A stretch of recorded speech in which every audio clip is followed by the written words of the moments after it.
Sa isang tahimik na kalsada sa panulukan ng Silencio at Sosiegos Tamesa. Madilim ang paligid, tanging ang liwanag ng buwan at mga ilaw ng lampara ang nagbibigay ilaw.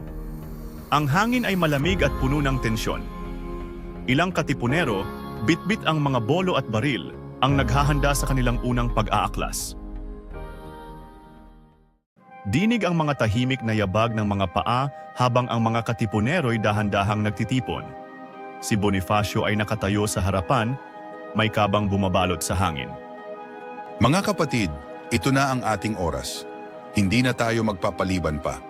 Bawat araw na tayo'y nag-aantay, mas marami sa atin ang nahuhuli, tinotorture, at pinapatay ng mga Kastila.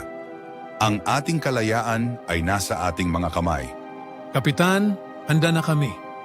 Kung ito man ang gabi ng ating kamatayan, kami hindi magdadalawang isip. Huwag nating isiping tayo'y mamamatay. Isipin natin ang ating mga anak, ang kanilang kinabukasan. Tayo ang magiging simula ng kanilang kalayaan. Isang bata ang tumakbo papalapit sa grupo, humihingal at puno ng kaba. Kapitan, naririnig na ng mga Kastila ang ating mga kilos. May mga kawal na ang nagbabantay sa panulukan ng Silencio at Sosiego. Hindi na tayo maghihintay ng mas mahabang panahon. Isang putok lamang ang kailangan upang simulan ang laban.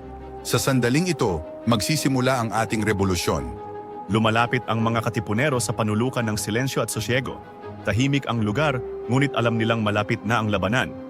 Biglang may dumating na sundalong Espanyol na naglalakad sa lugar. Alto, ¿quiénes son ustedes? Tigil! Sino kayo? Sabi ng kawal ng Espanya.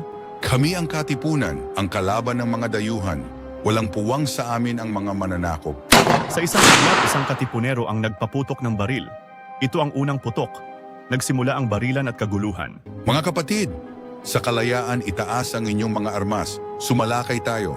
Ang mga katipunero ay naglunsad ng atake.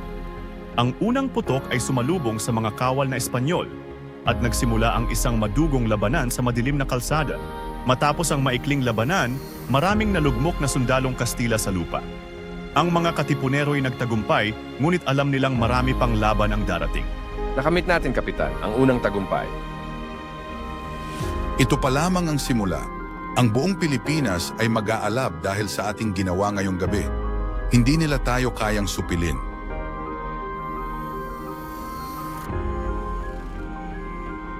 Mabuhay ang Katipunan! Mabuhay ang Pilipinas! Ang lahat ng katipunero'y sumigaw ng mabuhay habang si Bonifacio'y tumingala sa kalangitan, iniisip ang hinaharap ng bayan.